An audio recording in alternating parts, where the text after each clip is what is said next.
Graça e paz, amados, bem-vindos para mais uma aula aqui do nosso discipulado, né? Nosso momento com Deus de aprendizagem, de crescimento, de desenvolvimento e conhecimento da palavra. Crescemos juntos, não é? E é muito bom. E melhor ainda é ver um grupo motivado, está aumentando. Graças a Deus, eu creio que esse número vai aumentar mais ainda, e vamos procurar também motivar outros irmãos. É interessante quando algo nos faz bem, algo nos motiva, algo nos estimula, nós devemos passar para os outros, amém? Antes de iniciarmos a aula em si, eu quero apenas que vocês quiserem anotar um pensamento aí, que vai auxiliar muito na continuidade e conclusão do curso. São os 3 Cs que eu gosto de usar: começar, continuar, concluir. Começar, continuar, concluir. Os 3 Cs de uma vida, qualquer tema da vida, qualquer compromisso que temos, projeto, tem que começar. Todo projeto tem que começar. Para que ele tenha êxito pleno, nós temos que passar pelo processo de continuar, dar vida, não é? E isso requer o quê? Disciplina, tempo. Isso requer também uma palavra que está sendo muito usada hoje, não é? Resiliência, determinação. Então esse é o processo do continuar e finalmente concluir. E aí há um pensamento que me veio ao coração, eu até ministrei ontem aqui na igreja, e eu quero repetir para vocês aqui, os alunos aqui do discipulado, que para nós continuarmos e concluirmos, nós vamos ter que precisar de clareza, né? Tudo que nós vamos receber, tudo que nós vamos participar, interagir, você que está nos assistindo aí também, é importante a clareza, né? Clarificar.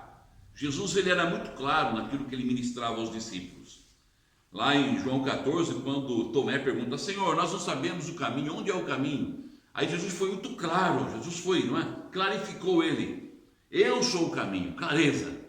Então temos aí a clarificação. Então nós temos que ter clareza. Não, eu estou fazendo algo que é o meu caminho, isso vai me abençoar, vai me edificar, eu vou ser bênção, vai ser bênção para a minha vida e para outro. E o projeto do discipulado é isso: receber de Deus para que possamos passar para o outro. Então, clareza, definição, né? Definir. Nós temos um dia de discipulado, um tempo que é presencial. Eu vou definir esse dia. Eu sei que não é obrigatório eu estar aí no momento de uma situação extraordinária, mas se eu estou iniciando um trabalho de discipulado, é importante que eu tenha uma definição, um dia, um horário, um tempo, leitura, presencial, meditação, oração, definir. Depois determinar. Senhor, é isso que eu quero, eu vou determinar. O Senhor vai me abençoar, o Senhor vai me dar graça e eu vou determinar que esse é o caminho. Eu estava vendo hoje uma foto que era de 1994. Eu estava lá na Espanha, em Madrid, batizando discípulos, batizando pessoas lá em Madrid. Era um projeto, não é? Que era da Península Ibérica. Então eu estava lá, participando, trabalhando conjuntamente com uma missão lá também. E graças a Deus eu pude batizar pessoas. E me lembrei que naquele dia estava gelado, frio, estava menos de 1 grau a água. A água congelou minha perna enquanto eu fiquei no rio. Tiveram que me tirar depois, porque eu não conseguia movimentar a perna. Anestesiou tudo. Mas eu fiquei determinado ali que eu ia fazer um projeto. E ao mesmo tempo, havia uma determinação missionária, uma missão, que até hoje eu procuro colocar em prática. Porque se eu não fosse determinado, eu não atingiria alvos e projetos. Ainda há muito o que fazer. Eu quero ainda alcançar muito mais coisas. Mas para vocês que são mais jovens ainda, não é? Aqui há jovens de 15, 16, 18 anos, né? 25, Amém? Então, para vocês que são jovens aqui, essa classe, determinar é muito importante, para que vocês alcancem, não é? Ter meta e ter um foco. Tudo isso vai nos auxiliar a nós começarmos, continuarmos, concluirmos esse discipulado, vai ser bênção. Amém? São temas que vamos desenvolver. Vamos lá então para o tema de hoje. Quem quer sugerir? Quem já sabe qual será o tema de hoje? São dois, nós vamos estudar hoje dois tópicos. São dois temas que vamos desenvolver hoje. Sucintos, abençoados, mas vamos desenvolver esses dois temas. Quem quer nos auxiliar aí? A Maria já falou aí o primeiro tema. Fala bem forte, Maria. Qual foi o primeiro tema aí que nós vamos desenvolver hoje? A antiga e a nova aliança. A antiga e a nova aliança. A Maria até estudou já profundamente, antecipadamente. Eu acho que eu acredito que a Maria está tão envolvida no discipulado que eu acho que ela sonhou, que ela já teve aula. Ou foi uma revelação.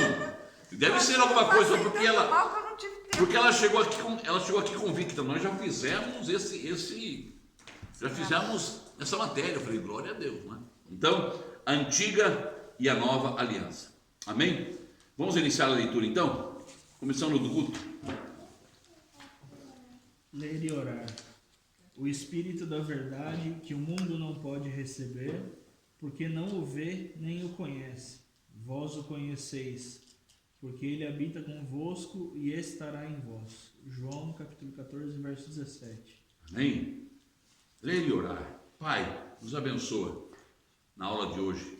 Estamos lendo, Pai, vamos ler, vamos desenvolvendo temas e queremos orar para que o Teu Espírito Santo clarifique a nossa mente, nossa alma e elucide tudo que é necessário para esses dois temas de hoje, esses dois tópicos, em nome de Jesus. Amém e amém.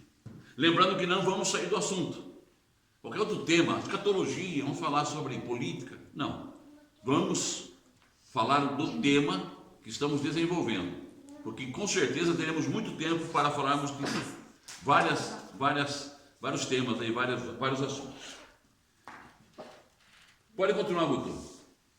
O Antigo Testamento, ou Antiga Aliança, com 39 livros, trata da criação da lei, dos mandamentos, dos estatutos, dos juízos e da história do povo de Deus. Relata todo o plano inicial, desde quando Adão e Eva foram criados, seus filhos e sua descendência. Mostra-nos também a queda do homem e seu afastamento de Deus, e descreve com uma beleza singular o amor sem medida que preparou a reconciliação, uma vez que o homem havia perdido a pureza para contactar o Criador. Amém. Então temos aqui, no primeiro tópico, tem até a data aqui, ó, Maria, 30 de 1 de 2023. A Maria já anunciou aí o tema, a antiga e nova aliança. Então nós temos aí, dentro da antiga aliança, que nós temos aqui na nossa Bíblia, que é chamado o Antigo Testamento ou o Velho Testamento. A Bíblia é dividida em dois testamentos, o Antigo e o Novo. O Antigo Testamento e o Novo Testamento, ou o Velho Testamento e o Novo Testamento, ou também Antiga Aliança e Nova Aliança. Isso quer dizer a mesma coisa. Na Antiga Aliança, nós temos um conteúdo aqui. Ponto 1 aí, quem pode ler para nós, em vermelho? Dá para ler daí? Conteúdo e mensagem, Antiga Aliança. Consegue ler daí, Sarinha? Que bênção! Então, conteúdo e mensagem da Antiga Aliança. Então, o Antigo Testamento, esse livro que nós temos aqui chamado Antigo Testamento, ele é composto de quantos livros? 39. Quem falou? 39, Andréia. 39 livros, ok? São 39 livros, 39 histórias, 39 enredos, 39 assuntos. E nesses 39 livros, eles são divididos em livros históricos, livros proféticos. Ele não é professor não, é profético, tá? Livros históricos, livros proféticos e livros poéticos, onde o professor é o Espírito Santo de Deus. Então temos aqui 39 livros, que são, no seu conteúdo e na sua mensagem, distribuídos entre livros históricos, livros proféticos e livros poéticos. Gênesis, Êxodo, Número, Deuteronômio, Levítico, o chamado Pentateuco, Penta de 5, são considerados livros históricos, como também o livro de Reis, o livro de Crônicas. Então, todos esses livros, nós vamos falar, analisar, porque não é o tema de hoje. Depois vamos falar minuciosamente de cada tema, cada livro, mas esses livros históricos, eles se limitam, ou eles contemplam a história de um povo, a história de uma tribo, a história de famílias, a história pessoal de pessoas, a histórias singulares, a história do coletivo. Então, são livros que estão contidos aqui.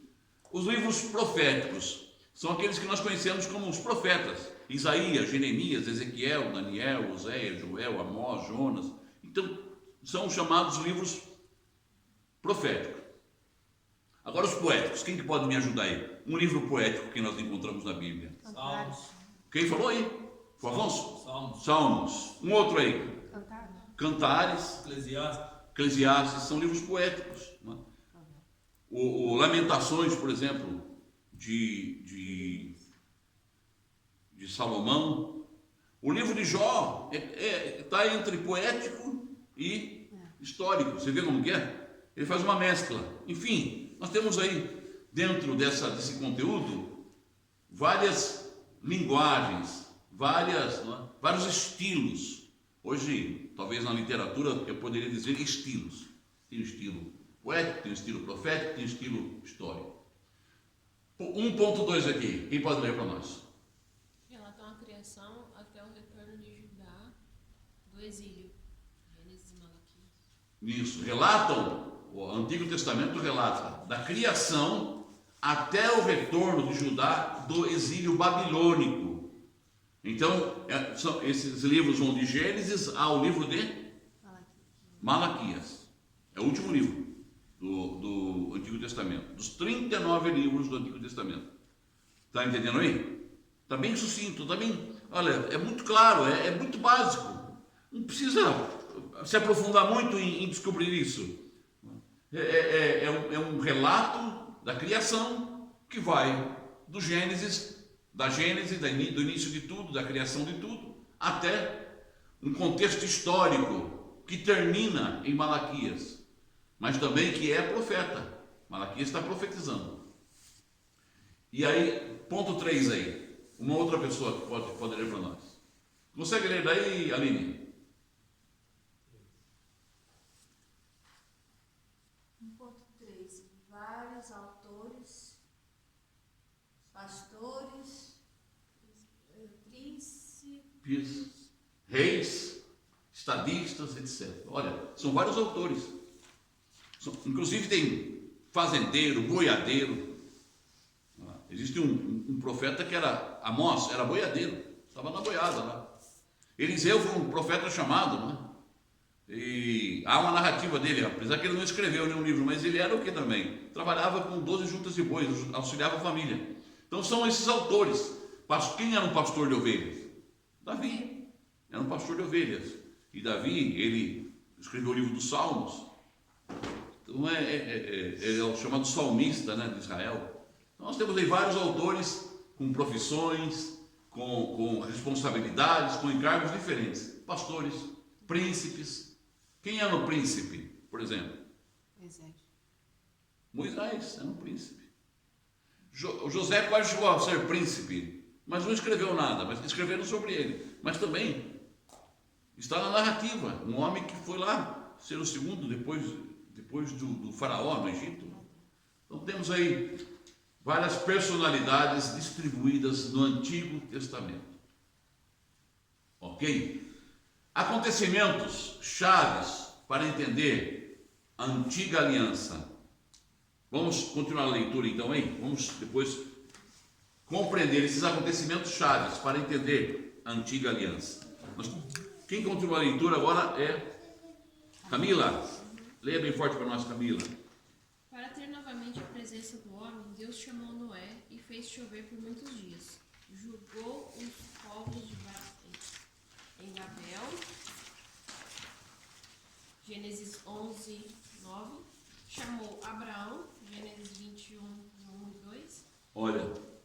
uma retificação aí, tá bem?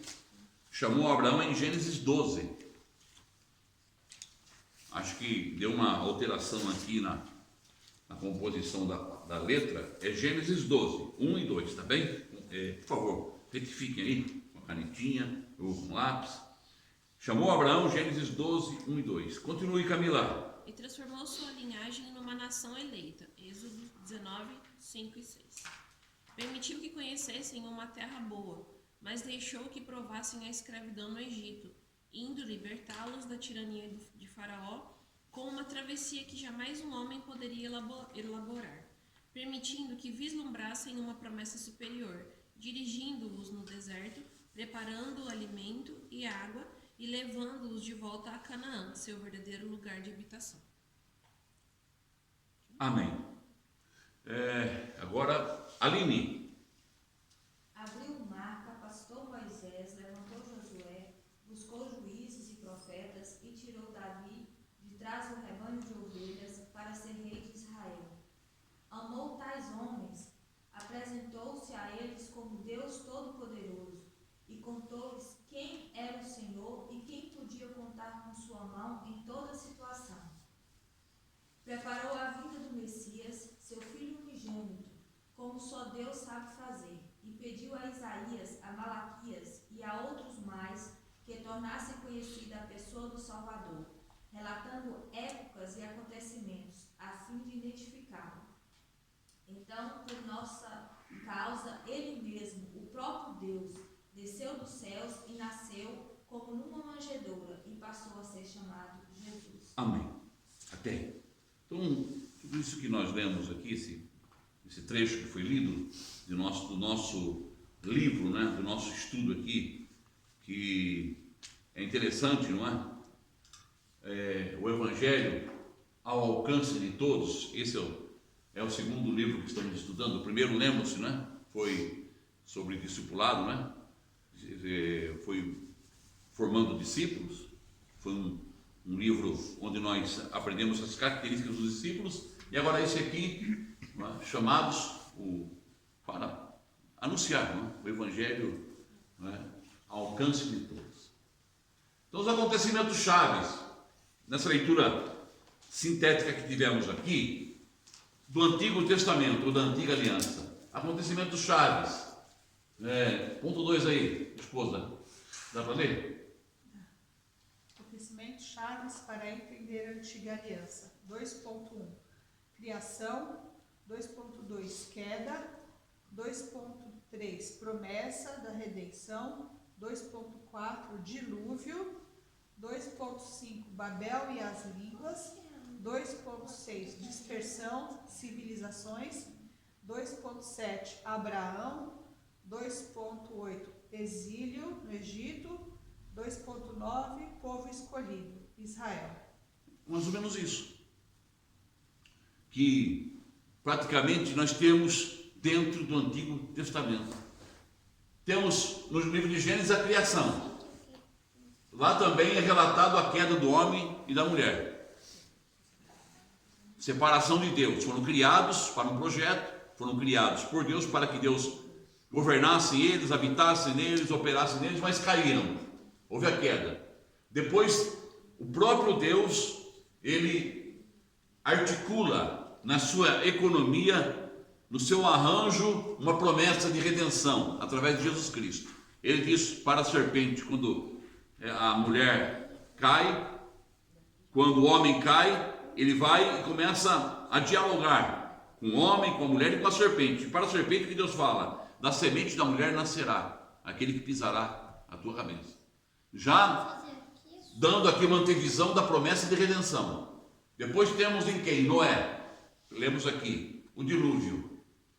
Depois do dilúvio se reúne, era um povo só, dentro da narrativa bíblica, dentro daquela cultura interpretativa da época. Era um povo que tinha uma só língua e queriam ter uma só política, queriam ter um só governo. E nós conhecemos, né? Queriam construir uma torre chamada de Babel. Babel e depois a dispersão das línguas. O Senhor vai lá e confunde as línguas. Depois temos a dispersão. cada um com a sua língua confusa, é distribuído na terra, e temos aqui o início de civilizações. No capítulo 12 aparece quem? Abraão, vem lá de Ur dos Caldeus, lá da Caldeia. O Senhor o chama lá da Mesopotâmia, no fértil crescente, chama Abraão, que era filho, que era também, não é, um empreendedor, era um empresário, e Deus o chama para uma aventura de fé. Capítulo 12 de Gênesis. Depois, Abraão tem o seu filho Isaac, Isaac tem o seu filho Jacó, Jacó tem seus 12 filhos, e esses filhos são exilados no Egito. Ficam 430 anos no Egito. O livro de Gênesis termina com José e seus irmãos no Egito. Só que, até então, eles eram agregados à família de José e não havia, naquela época, nenhuma servidão. Mas, a partir de um certo tempo, um outro faraó que não conhecia José escraviza o povo. E eles ficam 430 anos escravos lá no Egito. Depois, Sarinha, o que acontece? O Senhor os livra do Egito, os chama através de Moisés e faz deles um povo escolhido. E aí todo o Antigo Testamento, Aline, ele é baseado em atos, histórias, profetas, profecias, revelações, cuidado, comunhão, promessas de Deus para esse povo escolhido chamado Israel. É uma síntese rapidinha do Antigo Testamento, ok? Que vai culminar no quê? Ponto 3 aqui. Quem pode ler agora para nós aí? Ponto 3. Consegue ler daí, Afonso? Não consegue, né? Exílio, Egito. Aqui. 4, é o 3, né? É o 3 aqui. Deixa eu ajudar melhor aqui. Se não consegue, pode se aproximar mais. Povo escrito até o final da antiga aliança. Eleito. Amém? O povo eleito até o final da antiga aliança. Gênesis a Malaquias. Ok? O que temos de Gênesis a Malaquias? O povo eleito até o final da antiga aliança. Então esse povo aqui, ó, povo escolhido, eleito, vamos ver o que acontece com eles até o final da antiga aliança. O que acontece então? Eles foram escravos 430 anos lá no Egito. Então, o que acontece, Guto? Saída do Egito, 3.1. 3.2, peregrinação por 40 anos. 3.3, Juízes, Canaã. 3.4, Profetas e Reis, Israel. 3.5, Divisão do Reino. Norte Israel, Sul Judá. Então, olha, veja bem. Então, esse povo eleito, ele tem uma história que é sintetizada nisso. Esse povo que nasce em Abraão, depois fica escravo 430 anos no Egito. A família cresce, o povo cresce, é numeroso, se torna uma nação, se torna um povo escolhido. Aí o Senhor levanta Moisés, nós sabemos disso, e aí dá-se o êxodo, saída do Egito. Aí começa um livro chamado Êxodo, segundo livro da Bíblia, que é a história da saída do povo do Egito.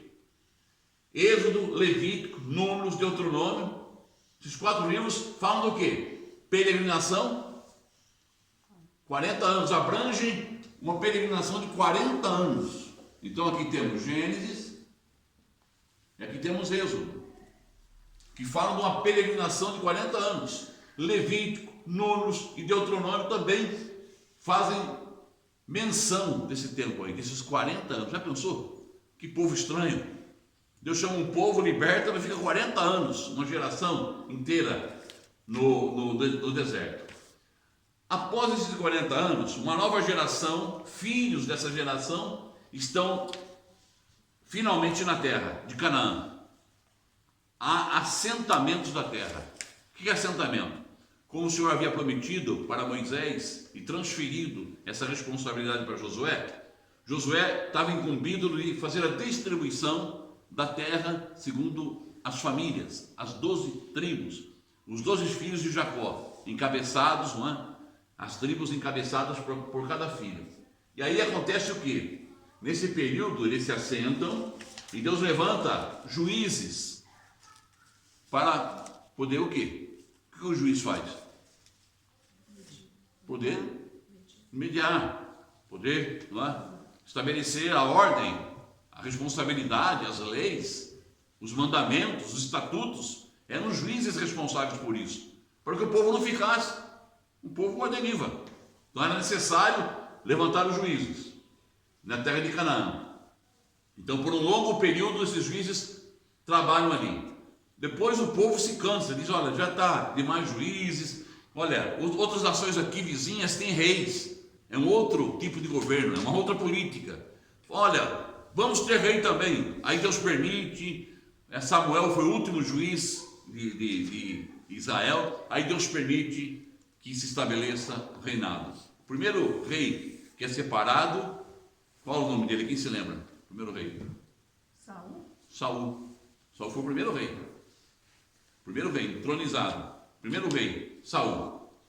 Saul foi o primeiro rei, mas ainda era um rei que estava num período em que Israel tinha um conceito tribal, era meio tribo, não era ainda, eram tribos e tinha ainda um conceito meio tribal. Não havia uma organização muito clara, não havia uma visão de monarquia coesa, eram tribos.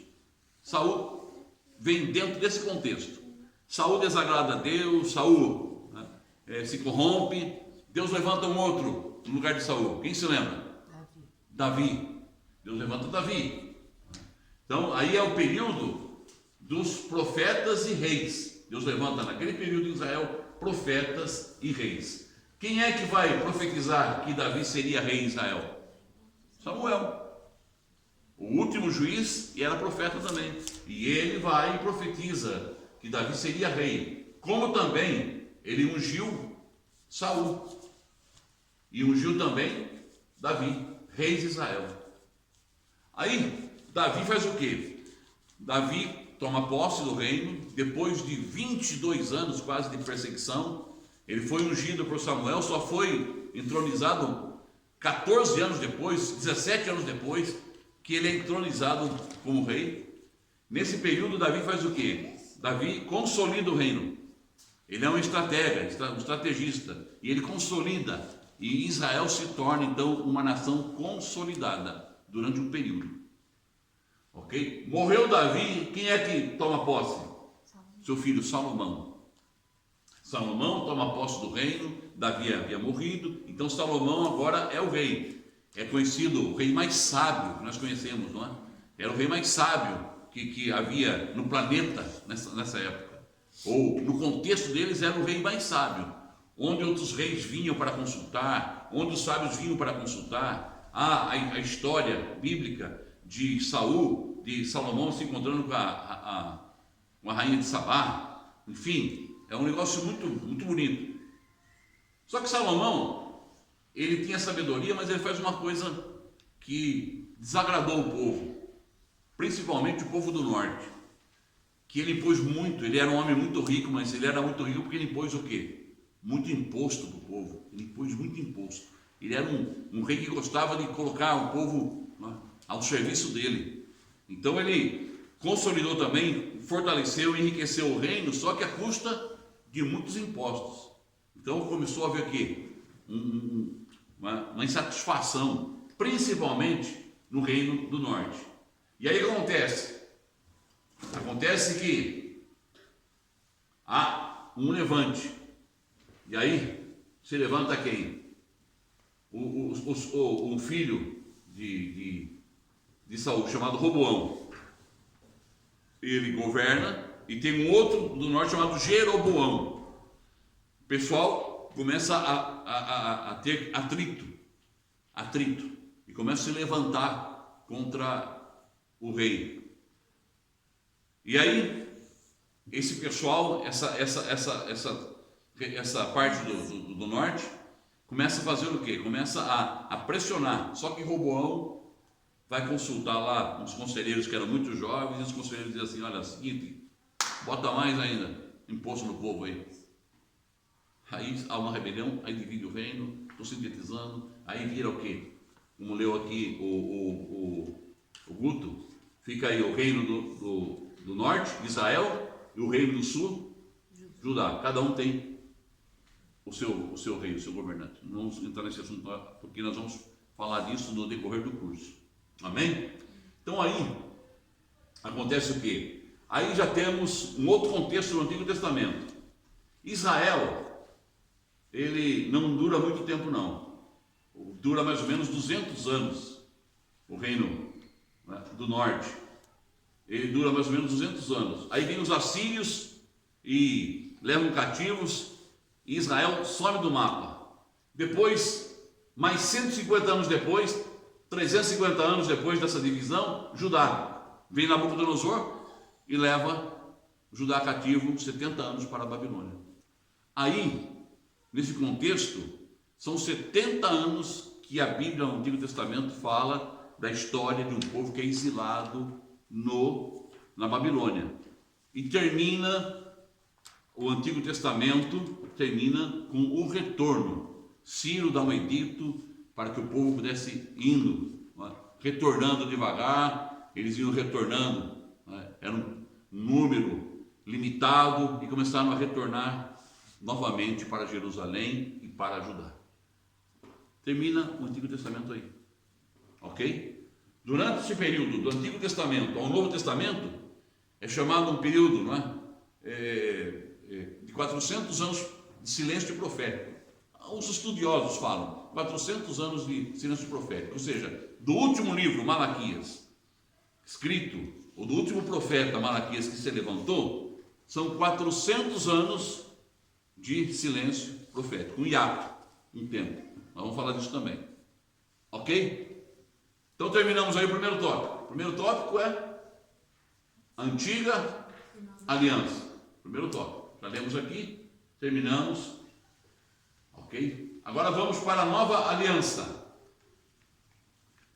Vamos aí, quem vai ler para nós agora? Segundo tópico. Que hora que é? Jesus, meu Deus, temos que correr. Nova Aliança. Quem que acho que agora é o nosso irmão Afonso. Como o próprio nome diz, o Novo Testamento é uma aliança nova. Isso, como o próprio nome diz, Afonso, o Novo Testamento é o quê? Uma aliança nova. Vamos lá então. Alguém especial veio a nós, a solução definitiva para o problema do homem. Em Belém de Judá, para parte da boa terra, uma estrela brilhou de maneira especial, indicando àqueles que procuravam o Salvador o lugar de seu nascimento. Jesus veio como uma criança, cresceu e expressou o Pai. Ele era a imagem do Deus invisível. Colossenses 1,15. Sua vida mostrou ao homem que Deus quer misturar-se com ele. Colossenses 2,9. Demonstrou bondade, compaixão, poder, levando pescadores a segui-lo e tornar-se seus discípulos. Foi batizado, venceu o tentador, visitou pessoas e curou, andou por toda parte, deu ordem ao vento e ao mar, encorajou o fraco, supriu o necessitado e foi à cruz para se tornar a única oferta da qual o Pai se agrada. Amém. Então, Nova Aliança, segundo tópico, que também chamamos o Novo Testamento, que é a segunda divisão que temos na Bíblia, que relata a história do Senhor Jesus Cristo e também dos apóstolos, dos profetas, da igreja, dos irmãos, enfim, tudo que compõe a Nova Aliança, desde o início do ministério de Jesus, a chamada dos apóstolos, a chamada dos discípulos, a fundação da igreja, a constituição da igreja, a doutrina da igreja, os apóstolos que arquitetaram, articularam o ensino na igreja, até o Apocalipse de João é chamado Novo Testamento ou Nova Aliança. Então, Nova Aliança, qual é o tema central da Nova Aliança? Jesus é o tema central. E sabe, Guto, na Nova Aliança, ou no Novo Testamento que temos aqui, o tema central é Jesus, e ela é dividido em evangelhos, cartas e Apocalipse. Ok? Então o Novo Testamento aqui, que nós temos, que nós conhecemos por Nova Aliança, ele é constituído de evangelhos, que são 4, Mateus, Marcos, Lucas, João. Depois tem um livro histórico, eu não coloquei aqui, mas pode colocar aí também, um livro histórico que é o livro de Atos. Atos dos Apóstolos é um livro histórico. A história de quem? Da igreja e do início do ministério apostólico. Livro de Atos é um livro histórico. Pode colocar aí, que eu vou colocar aqui também, assim para quem depois quiser. Então, livro histórico. E temos as cartas, que são as cartas escritas para as igrejas, que temos aí Romanos, Gálatas, Efésios, Filipenses, Colossenses, 1 Tessalonicenses, 2 Tessalonicenses, 1 Timóteo, 2 Timóteo, e aí vai. Até a última carta, que é a de Judas. E depois temos o que? O livro de Apocalipse, que é um livro de revelação, que também é uma carta que o Senhor ordena que João entregue para as igrejas. São 7 igrejas que estão descritas ali. Ok? Aí temos uma síntese do Novo Testamento. Pode ler também novamente aí, Guto. Nova Aliança e o tema central. Os evangelhos, as cartas, o livro histórico e Apocalipse. Isso, muito bem. 1.1. Promessas do Antigo Testamento se cumprem. 1.2. Judá, colônia romana. Judá agora já é colônia romana. Ou seja, veja bem, aquele povo que voltou do exílio babilônico para Judá, depois, novamente, é exilado ou vira colônia da Grécia, depois, não, da Grécia depois de Roma. De Roma. Agora Roma é a potência. E Roma torna Judá colônia, de onde tem a pequena cidade chamada Belém. E tu, Belém de Efrata, que é a menor entre as cidades de Tinaserá, aquele que há de reger Israel. Então Belém já é também aqui colônia romana, como Judá. Então Belém da Judéia é uma cidade pequena que faz parte de uma colônia romana. 1.3. O próprio Deus se encarna. Colossenses 1.15. Quem pode ler para nós aí? Alguém pode ler Colossenses 1.15? É muito importante essa leitura. Colossenses capítulo 1, verso 15. Eu sei que nós lemos aqui no nosso estudo, mas é importante que nós leiamos. Colossenses 1.15. Estão entendendo, tá? A síntese, porque a gente tem que correr aqui, porque as nossas aulas, elas são interessantes, porque eu só dou aqui uma síntese, uma ideia geral, porque vocês estudam em casa com mais profundidade. Estão aqui distribuídos para vocês estudarem. Colossenses 1.15. Quem encontrou? Camila, encontrou? Lê para nós, por favor. Ele é a imagem do Deus invisível, o primogênito sobre toda a criação. Ele é a imagem do Deus invisível, o primogênito de toda a criação. Nele foram criadas, 16 também acho que é importante. Pois nele foram criadas todas as coisas nos céus e na terra, as visíveis e as invisíveis, sejam tronos ou soberanias, poderes ou autoridades. Todas as coisas foram criadas por ele e para ele. Então, meus queridos, nós que estamos aqui na aula e vocês que estão nos assistindo, o tema central é ele, esse Jesus, esse Cristo, que se encarna, Emanuel, Deus conosco, o Deus que se encarna e vem na plenitude, nele habita corporalmente toda a plenitude de Deus, e toda a criação se redunda nele. Isso é muito importante. Ponto 1.4. Representante de toda a natureza humana. Representante de toda a natureza humana. Colossenses 2.9 diz que não é tudo, vai se sintetizar nele. Alguém que tiver alguém com Colossenses 2.9 aberto aí, é importante ler. Efésios, Gálatas, Efésios, Filipenses, Colossenses. Depois de Filipenses. É muito importante também nós vermos que a nova aliança, ela tem também como tema a ação de Jesus, o ministério de Jesus representando toda a natureza humana. E ele vem representando, ele vem para redimir toda a natureza humana. Então ele se torna carne. Deus se fez carne, Deus se identificou com a natureza humana para redimir essa natureza. Então ele toma essa natureza, ele encarna essa natureza para que ele possa redimir essa natureza. Colossenses 2,9. Porque nele habita corporalmente toda a plenitude da divindade. Quer sejam tronos, é isso mesmo, né? O 10.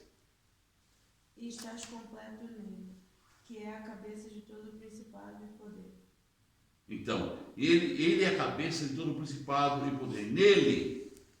Nele está toda a plenitude de Deus, e essa plenitude de Deus se amálgama com a natureza do homem. Já pensou? Ele é ao mesmo tempo Deus e ele ao mesmo tempo é homem.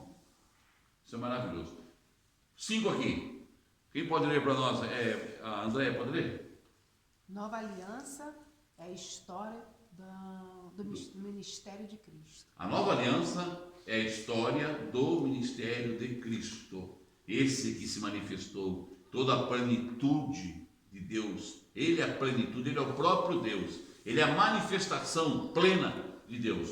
E a nova aliança, o Novo Testamento, ele esclarece isso, ele registra isso, ele traz evidências disso.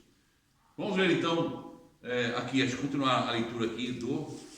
Agora quem vai ler é a Sara.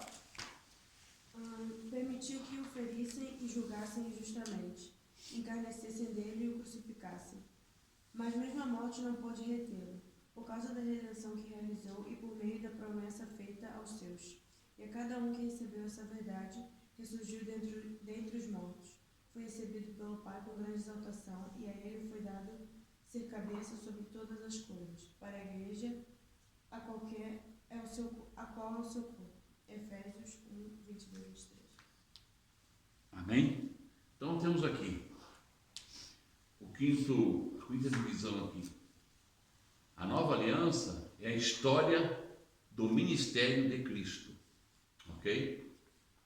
Aquilo que nós lemos aqui. Teve um início, esse ministério. Ele nasce em Belém, ele é criado por seu pai José, sua mãe Maria, tem como profissão a carpintaria. Aos 12 anos nós encontramos ele no Novo Testamento confundindo os sábios do templo, os líderes do templo, os rabis. Ele está confundindo aos 12 anos. Dos 12 anos até os 30, não há nenhuma narrativa no Novo Testamento da história dele, não há. Dos 12 anos até os 30 anos, Jesus ele desaparece do cenário histórico do Novo Testamento. Ele volta ao cenário histórico do Novo Testamento com 30 anos, quando João Batista está batizando lá no Jordão, e ele aparece. Aí João Batista diz: olha, este é o Cordeiro de Deus, o Emanuel, que tira o pecado do mundo. Batiza Jesus e ali inicia o seu ministério terreno. Então ali é o início do ministério dele. Esse ministério dura que tempo aqui? Quem pode ler para nós, Maria? 3 anos e meio de ministério. 3 anos e meio de ministério. Por 3 anos e meio ele treina discípulos, ele prega, ele cura, ele liberta. Tudo que nós lemos nos evangelhos duram 3 anos e meio, para que tenha um final triunfante.